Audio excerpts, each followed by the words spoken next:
नमः शिवाय। श्रोताओं, आज सोमवार के व्रत में जरूर सुने ये कथा, मिलेगी शिव पार्वती की कृपा। सोमवार का दिन भगवान शंकर को समर्पित है। आज के दिन भक्त भोलेनाथ को प्रसन्न करने के लिए विशेष पूजा अर्चना करते हैं। कुछ लोग आज के दिन व्रत भी रखते हैं ताकि शिव जी की विशेष कृपा प्राप्त की जा सके। बाबा भोलेनाथ के आशीर्वाद के लिए आप भी सोमवार का व्रत कर सकते हैं। तो शिव व्रत कथा को पढ़कर या सुनकर इस उपवास को पूरा करें। सोमवार का दिन भगवान शंकर को समर्पित है। नारद पुराण के अनुसार सोमवार व्रत में व्यक्ति को प्रातः स्नान करके शिव जी को जल और बेलपत्र चढ़ाना चाहिए तथा शिव गौरी जी की पूजा करनी चाहिए।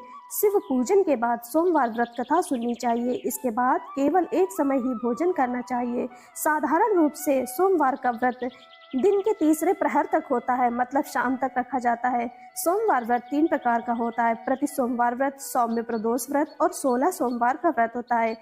इन सभी व्रतों के लिए एक ही विधि होती है।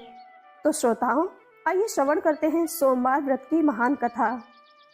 एक समय की बात है, किसी नगर में एक साहूकार रहता था। उसके घर में धन की कोई कमी नहीं थी, लेकिन उसकी कोई संतान नहीं थी। इस कारण वह बहुत दुखी था। पुत्र प्राप्ति के लिए वह प्रत्येक सोमवार व्रत रखता था, पर पूरी श्रद्धा के साथ शिव मंदिर जाकर भगवान शिव और पार्वती जी की पूजा किया करता था। उसकी भक्ति देखकर एक दिन माँ पार्वती प्रसन्न हो गई और भगवान शिव से उस साहूकार की मनोकामना पूर्ण करने का आग्रह करने लगी। पार्वती जी की इच्छा सुनकर भगवान शिव ने कहा कि हे पार्वती, इस संसार में हर प्राणी को उसके कर्मों का फल मिलता है और जिसके भाग्य में जो हो उसे वो ही भोगना पड़ता है। लेकिन पार्वती जी ने साहूकार जी की भक्ति को मान रखने के लिए उसकी मनोकामना पूर्ण करने की इच्छा जताई। माता पार्वती के आग्रह पर शिव जी ने साहूकार को पुत्र प्राप्ति का वरदान तो दिया, लेकिन साथ ही ये भी कहा कि उसके बालक की आयु केवल 12 वर्ष ही होगी। माता पार्वती भगवान शिव की बातचीत को साहूकार सुन रहा था।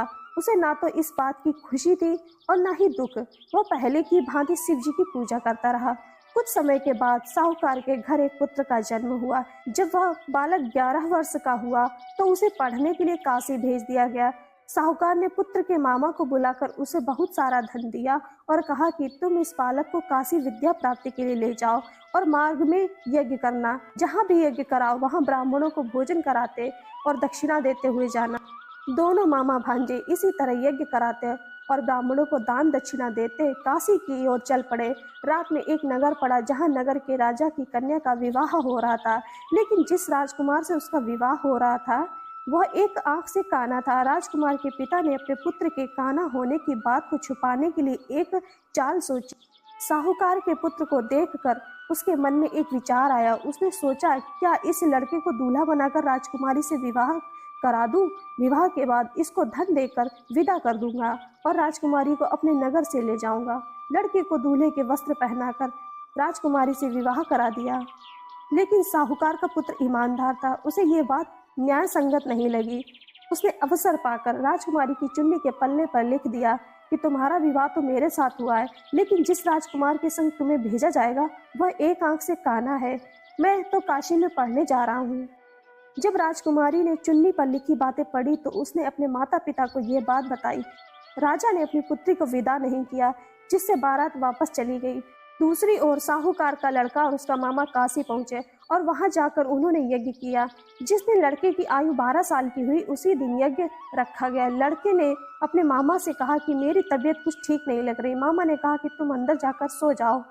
शिव जी के वरदान अनुसार कुछ ही देर बाद उस बालक के प्राण निकल गए। मृत भांजे को देख उसके मामा ने विलाप करना शुरू कर दिया। संयोगवश उसी समय शिव जी और माता पार्वती उधर से जा रहे थे। पार्वती ने भगवान से कहा, स्वामी, मुझे इसके रोने के स्वर सहन नहीं हो रहा है, आप इस व्यक्ति के कष्ट को अवश्य दूर करें। जब शिव जी मृत बालक के समीप गए तो वह बोले कि यह उसी साहूकार का पुत्र है जिसे मैंने 12 वर्ष की आयु वरदान में दिया था। अब इसकी आयु पूरी हो चुकी है। लेकिन मात्र भाव से विभोर माता पार्वती ने कहा, हे महादेव, आप इस बालक को और आयु देने की कृपा करें, अन्यथा इसके वियोग में इसके माता पिता भी तड़प तड़प कर मर जाएंगे। माता पार्वती के आग्रह पर भगवान शिव ने उस लड़के को जीवित होने का वरदान दिया। शिव जी की कृपा से यह लड़का जीवित हो गया। शिक्षा समाप्त करके लड़का मामा के साथ अपने नगर की ओर चल दिया। दोनों चलते हुए उसी नगर में पहुंचे जहां उसका विवाह हुआ था। उस नगर में भी उन्होंने यज्ञ का आयोजन किया। उस लड़के के ससुर ने उसे पहचान लिया और महल में ले जाकर उसकी खातिरदारी की और अपनी पुत्री को विदा किया। इधर साहूकार और उसकी पत्नी भूखे प्यासे रहकर बेटी की प्रतीक्षा कर रहे थे।